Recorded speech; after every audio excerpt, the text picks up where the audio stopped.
Sur Entrée Express, certaines erreurs peuvent te faire perdre plusieurs mois sur ta demande de résidence permanente. Dans cette vidéo, je te montre 10 erreurs fréquentes et surtout comment les éviter. Certains peuvent allonger le traitement de ton dossier de 3 à 6 mois, parfois plus, et la 10e qui semble mineure peut déclencher des demandes de documents ou encore tout simplement des vérifications approfondies. Avant de commencer, je tiens à te rappeler qu'ici, cette vidéo ne remplace pas les informations tout simplement qui se trouvent au niveau du site officiel ISCC. Donc, mon objectif est tout simplement de t'aider à éviter ces erreurs qui sont très fréquentes et qui ralentissent inutilement ton dossier. Il y a plusieurs personnes qui font cela au quotidien et malheureusement, ils ne se rendent même pas compte.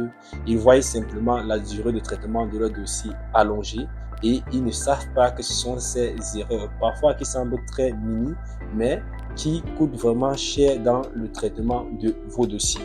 Donc, reste jusqu'à la fin parce que la 10e erreur qui semble vraiment très sous-estimée peut tout simplement créer des demandes de documents supplémentaires ou encore des vérifications très longues, tu imagines, et parfois tout simplement des refus tout simplement de résidence permanente. Alors, sans toutefois tarder, nous allons commencer avec la première erreur qui est tout simplement l'erreur qui est, je peux dire, très simple, mais que beaucoup le font au quotidien sans se rendre compte.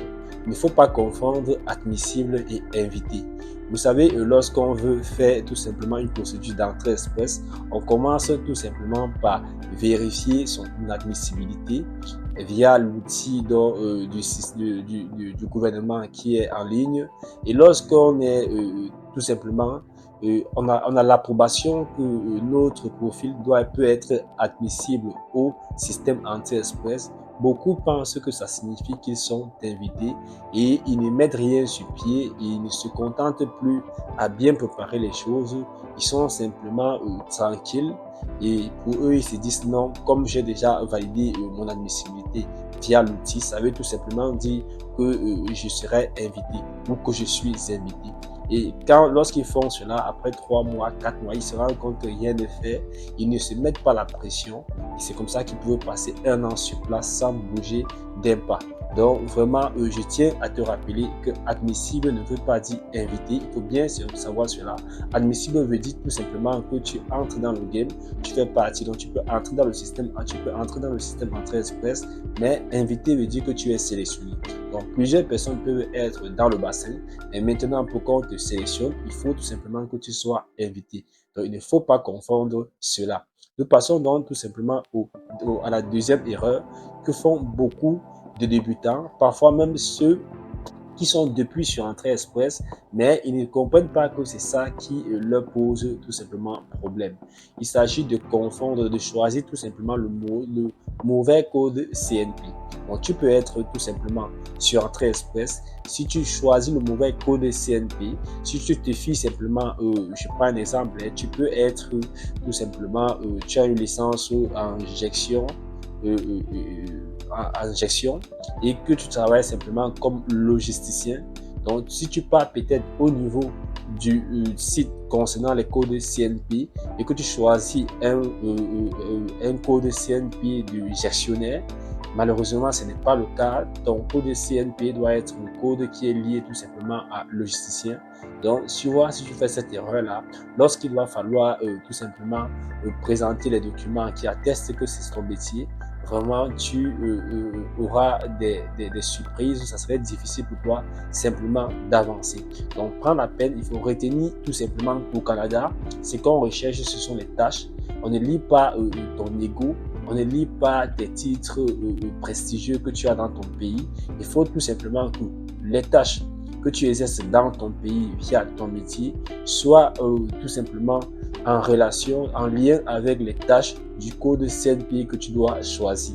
Et il faut bien savoir cela. Il ne faudrait pas simplement lorsque tu ailles chercher ton code CNP, te limiter simplement au titre. Non, il faut aller au-delà, essayer de lire les tâches qui concerne le métier que tu veux choisir pour voir si effectivement ce sont les mêmes tâches que tu exerces dans ton pays, de telle sorte que lorsque tu auras des documents qui attestent ton métier et les différentes tâches qui sont mentionnées, que ça concorde avec tout simplement ton code CNP choisi. Donc ça, c'est la deuxième erreur que je souhaitais partager avec toi. J'espère que tu comprends bien de quoi il est question.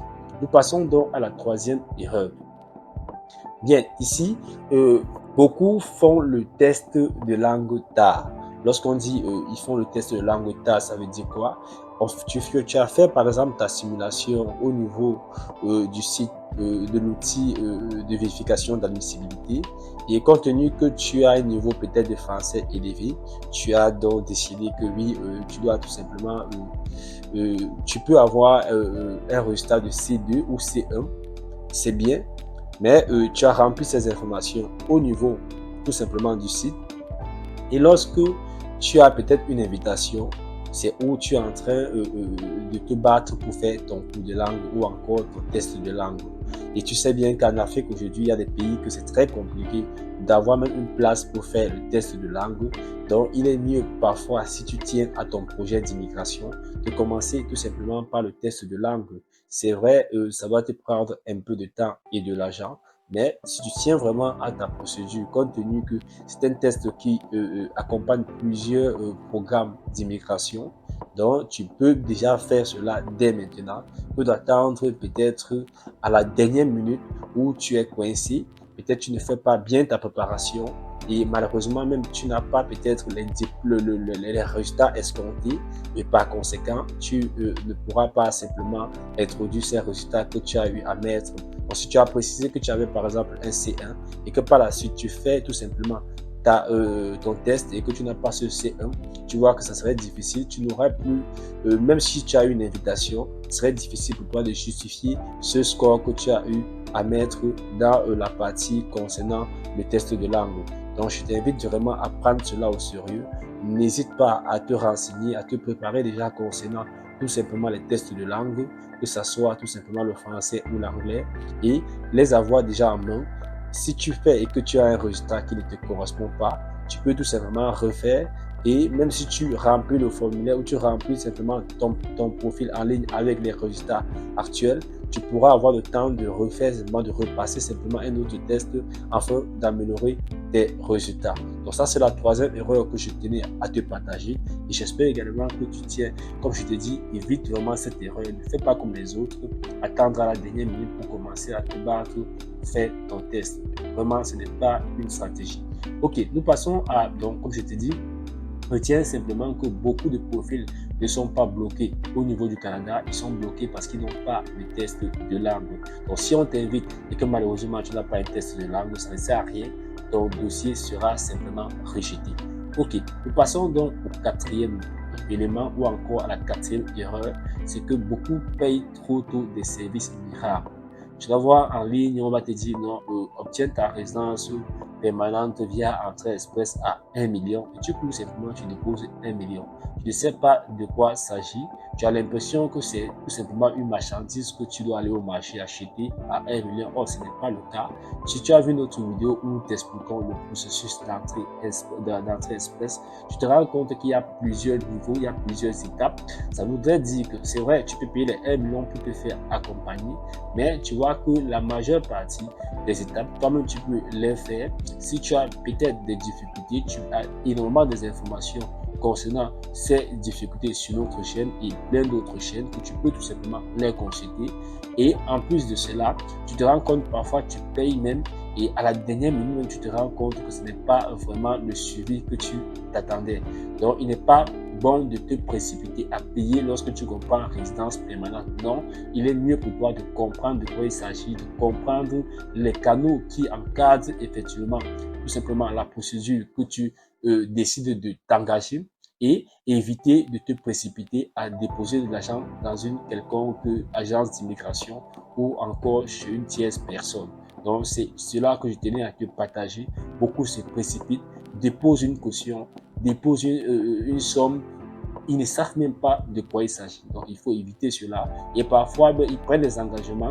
Le simple fait qu'ils n'ont pas tenu les engagements, le consultant en immigration ou l'agence d'immigration traîne ton dossier tout simplement parce que tu n'as pas fini tout simplement les obligations que tu as signées plus tôt. Donc, je t'invite vraiment à éviter cela. Ne sois pas pressé dans les engagements concernant tout simplement une somme que tu dois verser à une quelconque personne. Ok, donc retiens simplement que tu ne dois pas payer pour remplacer ta réflexion. Comme je t'expliquais, tu as besoin juste de suivre les vidéos que nous essayons de réaliser sur cette chaîne ou sur d'autres chaînes pour mieux comprendre le process et par la suite, si tu veux payer peut-être pour accélérer tout simplement ta procédure ou tes stratégies, tu peux donc passer à l'action. Bien, nous passons à la cinquième erreur que font beaucoup au niveau d'Accès Express. C'est tout simplement se baser sur les listes anciennes ou encore non fonctionnelles ou non officielles.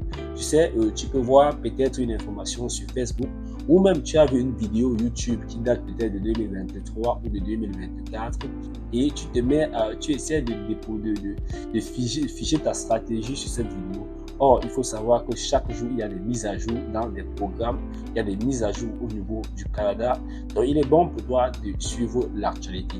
C'est pourquoi tu dois voir sur nos vidéos, nous essayons de préciser. Si c'est une vidéo qui concerne 2026, tu verras peut-être sur nos miniatures ou même dans la vidéo, on doit te préciser qu'il faut savoir qu'effectivement, ça concerne 2026. Si nous prenons le cas d'Accès Express, tu verras par exemple les métiers prioritaires, par exemple, tu verras que cette année, ça a été modifié. Ce n'est pas les mêmes métiers qu'on avait peut-être en 2023. Il y a eu des ajouts, il y a eu tout simplement également certains métiers qui ont simplement été enlevés de la liste.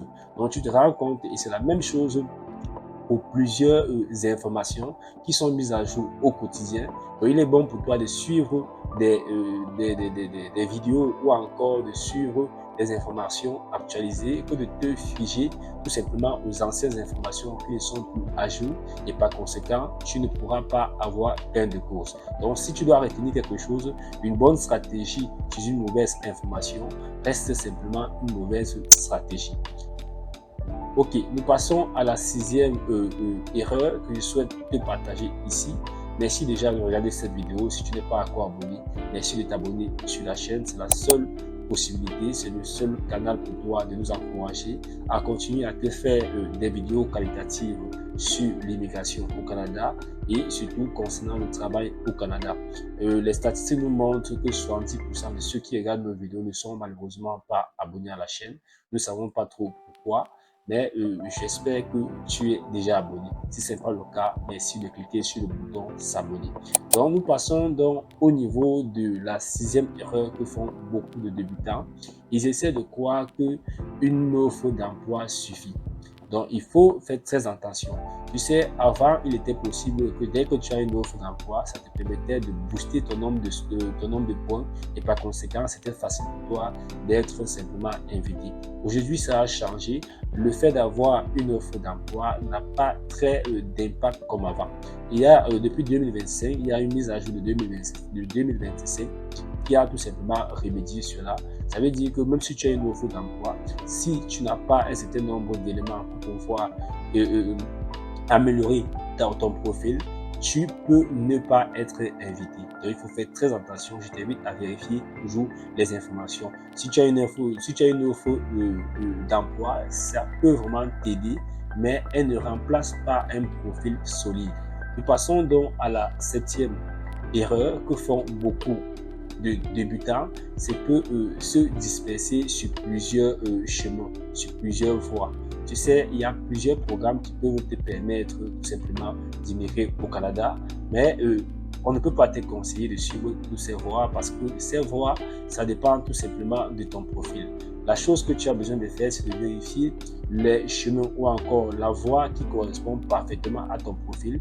Tu peux sélectionner par exemple une ou deux voies et tu te concentres dessus. Parce que si tu prends 5, 7 voies, tu es un peu de partout, tu dois être bouleversé, tu dois être submergé et par conséquent, tu ne seras pas efficace. Je t'invite vraiment à éviter cela. La dispersion doit te donner l'illusion de passer à l'action. Or, malheureusement, tu dois dépasser ton énergie et tu ne pourras pas avoir de vrais résultats. Ok, nous passons donc au huitième élément ou encore à la huitième erreur, c'est que beaucoup copient les profils ou les stratégies des autres. Tu as peut-être un voisin qui a obtenu sa résidence permanente et il t'explique comment il l'a fait, il explique sa procédure ou encore sa stratégie et tu copies directement sa stratégie. Or, vous n'avez pas le même profil. Donc, beaucoup font cela, ils suivent la masse, ils suivent un frère, un voisin qui a peut-être obtenu sa résidence via peut-être entrée express et malheureusement, ils ne savent pas s'ils ont le même profil, s'ils ont les mêmes compétences linguistiques, s'ils ont le même âge ou encore s'ils ont simplement les mêmes expériences professionnelles. Donc, il faut éviter cela, il faut savoir que chaque profil est unique. C'est pourquoi tu vois, il y a plusieurs éléments qui interviennent. Vous pouvez avoir même le même âge, mais est-ce que vous avez les mêmes formations académiques? Est-ce que vous avez les mêmes expériences professionnelles? Et il faut tenir compte de tous ces éléments. Évite de faire une copie simplement du profil d'une connaissance pour adapter à ta stratégie. Tu peux essayer de comprendre pour voir s'il y a des éléments que tu peux utiliser dans ta stratégie, mais évite de simplement copier de manière bâclée la stratégie d'une personne pour l'utiliser afin d'espérer avoir gain de cause. Il faut éviter cela. Donc, c'est une erreur que font beaucoup d'Africains. Or, effectivement, c'est juste parce qu'ils n'ont pas les formations, c'est juste qu'ils essayent de surfer sur l'effet brillant, de surfer sur, ils ont compris tel a eu le visa, ça veut dire que savoir c'est la meilleure solution, sans toutefois vérifier des simples paramètres qui montrent qu'ils n'ont pas le même profil. Ok, donc il faut retenir simplement que ce qui a marché pour quelqu'un d'autre peut te faire perdre du temps. Il faut bien retenir cela. Donc quelqu'un peut avoir un élément qui permet qu'il aille vite. Or, par conséquent, selon ton profil, cet élément te fait perdre énormément de temps. Ok, nous évoluons simplement avec le 9e point ou encore la 9e erreur qu'il faut absolument éviter si tu souhaites ne pas perdre ton temps, si tu souhaites ne pas avoir vraiment une durée de traitement très allongée de ta demande de visa de résidence permanente. C'est qu'il ne faut pas sous-estimer l'anglais. Vraiment, ne sous-estime pas l'anglais. Ou même encore sous-estimer ton avantage francophone. Si tu es peut-être dans un pays où le français c'est ta langue officielle ou encore c'est ta première langue, si tu as peut-être étudié au niveau du français, je te dis au niveau d'entrée express, il y a parfois des invitations qui sont figées sur le niveau linguistique, précisément le français. Donc, imagine si tu es francophone, tu dois tout faire, tu dois mettre en jeu tous les éléments qui peuvent te permettre d'avoir d'excellentes notes au niveau du français, au niveau de ton test de langue français. Et test surtout que s'il y a une invitation qui est figée au niveau des compétences linguistiques au français, tu puisses être parmi, tu vois. Et pareil, si également tu as peut-être un âge avancé, tu as peut-être plus de 35 ans, au lieu de rester uniquement sur le français, tu te mets un peu en anglais, ça peut permettre de compenser ton âge par rapport à quelqu'un qui avait peut-être 100 ans. Si tu as un petit niveau en anglais et que tu te formes bien, tu peux avoir également des points bonus pour l'anglais qui pourront fermer ton vide que tu as eu par rapport à ton âge un peu avancé. Donc, retiens cela, il ne faut pas sous-estimer les linguistiques. Ce sont des éléments qui t'aident vraiment à passer à l'action, qui améliorent ton profil et te font ne pas... Tu es d'accord avec moi si tu traites en attendant qu'on puisse inviter peut-être quelqu'un qui a un score un peu plus faible. Je prends un exemple. Il peut arriver, tu as peut-être 450 points et le plus souvent on invite des gens qui ont 550 voire 600 points. Pourquoi ne pas voir peut-être au niveau de tes compétences linguistiques pour améliorer cela et peut-être te trouver dans les 550 que d'attendre le jour où on doit inviter ceux qui ont un minimum de 450 pour que tu sois de la partie. Voilà la 9e erreur que je souhaitais te partager. Et nous arrivons également à la 10e erreur. Donc, comme je t'ai dit, avant d'arriver à la 10e erreur, il faut comprendre que ton français peut être un levier ou encore ton anglais peut devenir un accélérateur. Comme je t'ai dit, en prenant l'exemple du fait que peut-être tu as des difficultés ou peut-être tu as un âge avancé, vraiment, l'anglais peut t'aider à booster ton score et te trouver dans les prochaines invitations.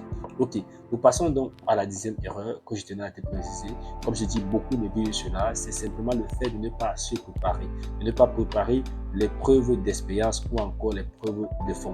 Tu sais, au Canada, lorsque tu dois parler de ton expérience, tu dois peut-être dire que tu as eu 2 ans, 3 ans, voire 5 ans d'expérience. Il faudrait prouver cela avec des documents. Beaucoup attendent la dernière minute pour se rendre compte que peut-être leurs anciens employeurs n'est même plus dans la ville ou n'est même plus au pays. Il faut maintenant marcher, se battre pour pouvoir retrouver peut-être le contrat de travail ou même des informations concernant son travail ou encore les preuves de fond beaucoup attendent la dernière minute pour faire des virements bancaires et finalement, certaines transactions qui ne les aideront pas dans leur démarche.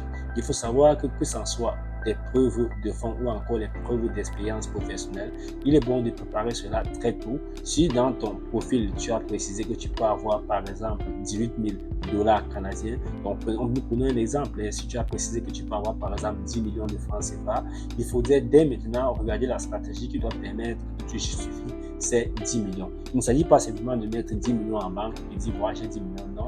Il faudrait aussi préciser la source de ces 10 millions. Il existe plusieurs moyens de justifier tout simplement la source des fonds, mais il est bon de préparer cela le plus tôt possible. Il ne faudrait pas attendre dès que tu as une invitation pour te mettre à réfléchir comment tu peux justifier tout simplement la source de tes fonds. Donc voilà, je t'ai partagé les 10 erreurs les plus fréquentes que font beaucoup au niveau d'entrée express. J'espère que tu as bien suivi cela. Et en bonus, je vais t'offrir une dernière erreur également que font certaines personnes. Donc il faut retenir qu'une expérience non probable est tout simplement une expérience fragile, exactement que ce soit une expérience professionnelle ou encore une preuve de fonds. Ok, donc nous passons tout simplement à l'erreur bonus comme je t'expliquais.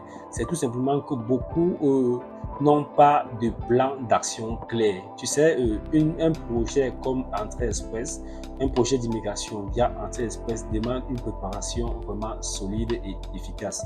Donc, dès le départ, il te faut avoir un plan d'action où tu dois permettre de savoir quoi faire et également suivre tes actions. Si tu ne suis pas tes actions, si tu ne te fixes pas les objectifs, les dates pour pouvoir avancer dans ta procédure, tu peux passer 1 an, 2 ans, malheureusement, tu dois stagner et tu ne dois pas avancer avec ta procédure.